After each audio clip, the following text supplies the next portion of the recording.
અનેક પ્રકારના ફાયદાઓ થશે. પણ તમારો વિસ્તાર આમ તો ડુંગળીનો વિસ્તાર કહેવાય, આ ડુંગળીના ઘર કહેવાય. તળાજા, મહુવા, આ બધા વિસ્તાર ડુંગળીના વાવેતર બહુ થાય. આમ જલેબીની જેમ ભૂચડા વળી જાય છે. એટલે એક પ્રકારનો વાયરસ છે, આપણે વાયરસ છે ટૂંકમાં. આ જે સમસ્યા જે ખેડૂત ભાઈઓને હોય, અલગ અલગ પ્રકારની ઘણી બધી દવાઓનો તમે છંટકાવ કર્યા હશે, થાકી પણ ગયા છે. મેં આજથી 4-5 વર્ષ પહેલા, કાં જયેશભાઈ, 4-5 વર્ષ પહેલા આપણે ટ્રાય કરી હતી. 5 વર્ષ પહેલા કોઈ દવાના પરિણામ નહોતા મળતા, એટલે અમે ટ્રાય કરી કે ભાઈ આમાં કોનું રિઝલ્ટ પડશે. અનેક પ્રોડક્ટના ટ્રાય કર્યા, ત્યારે લીચી નામની ઓડી ચોકલેટ આવે છે. એક પંપમાં એક ચોકલેટ તમે નાખી ઓગાળી અને તમે ડુંગળી ઉપર છંટકાવ કરો એટલે સારામાં સારું પરિણામ મળે છે. જો કે એની અંદર એ લીચી ચોકલેટની સાથે માઇક્રોન્યુટ્રન્સ પણ નાખવું, એટલે એને ખોરાક મળી રહે. માઇક્રોન્યુટ્રન્સમાં બધા સૂક્ષ્મ તત્વો હોય, ઝીંક ને કોપર, બોરોન, ફેરસ, આ બધા સૂક્ષ્મ તત્વો હોય. એટલે લીચી ચોકલેટ અને માઇક્રોન્યુટ્રન્સ એક પંપની અંદર તમે બંને મિક્સ કરી અને તમારા ખેતરમાં જે ડુંગળીમાં આ પ્રોબ્લેમ છે વાયરસનો, એની અંદર તમે છંટકાવ કરશો એટલે આ તમારા ડુંગળીનો જે વાયરસનો રોગ છે ને, એમાં તમે તમારી જિંદગીમાં અત્યાર સુધીમાં નહીં જોયું હોય ને એવું પરિણામ જોવા મળશે. એની જવાબદારી મારી, એવું પરિણામ મળશે અદ્ભુત. અને પાછું સસ્તું. કેટલા રૂપિયાનો પંપ હશે જીગા? લીચીનો પંપ કેટલા રૂપિયાનો હશે?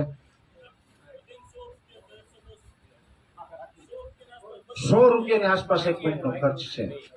એટલે એમાં માઇક્રોન્યુટ્રન્સ બધું થઈ જાય, બરાબર. એટલે આ રીતે તમે કરી શકો છો. આ બધું જે મેં કીધું ને, જો હું બોલ્યો હશે ને તમારે બધી જગ્યાએ જોઈ આવો, બધા એટલું નહીં રાખે. એ અમે નહીં રાખીએ. શું કામ નહીં રાખે? કેમ કે એક જ મિનિટ, લીચી એટલે હું બોલું ને, બધા એગ્રો વાળા એટલા માટે નથી રાખતા. અમે કઈક રાખવાનું કઈ ખેડૂતને ફાયદો થાય કે એને થાય, પણ અમને નથી થતો એમ કે મને. એટલે હું જે કહું, હું વારંવાર બધા એગ્રો વાળાને કહેતો હોય, રાખો ને ભાઈ, તમને શું વાંધો છે? ખેડૂતનો હિત થાય ને, કે ખેડૂતનો હિત થાય, પણ મારું. એટલે મેં કીધું સારું ભાઈ, તને ઠીક લાગે એમ કર. પછી મારે ત્યાંથી ભાગવું પડે. પછી અમને કોક તો મળે, જેમ કે આ બહુરત્ન વસુંધરા છે, ગમે એ ધરતીમાં જાવ એખાદા હિરલા મળે. એટલે અમને આવા જીવા દાદા મારા મળીએ, એ કે કાંઈ વાંધો નહીં, ખેડૂતનું સારું છે ને એમ અમને પૂછે. એટલે મેં હા, એ સંપર્ક ક્યાંથી? એ તમે કરી લેજો હવે, કેમ કે એ પછી મારે વરસાદની આગાહી કરું, એ મારી પાસે ટાઈમ લઈ એની રીતે ગોઠવી લે. પણ હું જે વસ્તુ બોલ્યો ને એ બધી વ્યવસ્થા કરી દેશે. એ જવાબદારી તમારા વિસ્તારમાં એમની, એ જ્યાંથી કરે ત્યાંથી પણ એ કરી દેશે. પણ એનો મતલબ એ નહીં હોય એ કંપની મારી નથી પાસે કે એમ ન અને કદાચ ભાગ આપે તો આપણો વાંધો નથી અડધો. બરાબર, આપણે હું કેમ ના પાડવી? અડધો ભાગ આપે તો પણ આપે નહીં, આપણી છે નહીં, આપણે ખોટો દાવો ન કરાય. એમાં પણ સારી વસ્તુ બનાવે છે એ મને ખબર છે, એટલે તમને ભલામણ કરી. અને જેવા દાદા છે એ પણ સારું વિચારે છે, એટલે રાખે છે, એટલે એમને ત્યાં તમને મેં આંગળી દીધી. એટલે ખાસ આ બધી વાતો છે એ આપણા રૂબરૂ મળ્યા એટલે કાંઈક તમારી સાથે ચર્ચા કરવાની હોય, વાતો કરવાની હોય, એટલે આ બધી વાતો કરી.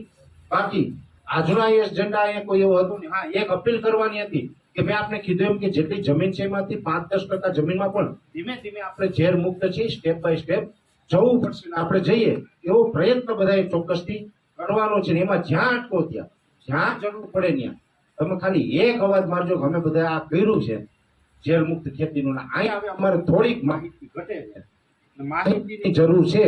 તમે આવીને માહિતી આપો. તમે કહેશો તો જુનાગઢ થી કદાચ મારે 5% ખાવા પડશે ને, 5% ખાય તમારા માટે.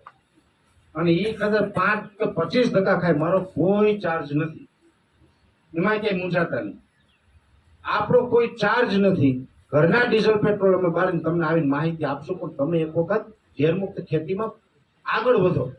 જ્યાં જરૂર પડે ત્યાં હું તમારી સાથે બેઠો છું. જરૂર પડે ત્યાં કહેજો. ખાલી અમે રૂબરૂ પણ તમને 5-25 વખત આવીને તમને એમાં માહિતી આપીને સમજાવીને આપણે ધીમે ધીમે પછી એક સ્ટેપ બાય સ્ટેપ આપણે આગળ વધશું. એટલે ઝેર મુક્ત ખેતીમાં પણ આગળ વધો. જરૂર પડે ત્યાં અમને કહેતા રહેજો. આજના આ કાર્યક્રમની અંદર આપણે જે જગ્યા ઉપર બેઠા છીએ, જગ્યાનો આ જગ્યાને હું નતમસ્તક વંદન કરું છું. ધરતી માતા છે. લાઈટ પણ એમ કહે છે કે હવે ટાઈમ થઈ ગયો છે. એટલે આજના કાર્યક્રમની અંદર આપણે જે આ ધરતી માતા છે એને પણ હું નતમસ્તક વંદન કરું છું. અને આજના કાર્યક્રમની અંદર જયેશભાઈ હોય, જીવાદાદા હોય, પરેશભાઈ ટાઢા છે, જિજ્ઞેશભાઈ છે, ઋત્વિક છે વગેરે, અને આપ સૌ બધાય આપણે બધા સાથે મળ્યા ને, આ કોઈ ભગવાનની દ્વારકાધીશની કૃપા છે એટલે બધા આપણે મળ્યા અને બધાનો એકબીજાનો પ્રેમ હતો એટલે આપણે આ બધી ચર્ચાઓ કરી. ટૂંક સમયની અંદર ફરીથી આપણે કંઈક વિષય વિશેષ સારું એક મોટું આયોજન પણ કરશું, એ મારા વિચારો પ્રમાણે. પાકું? જય જવાન, જય જવાન. ધન્યવાદ. ભારત માતા કી જય.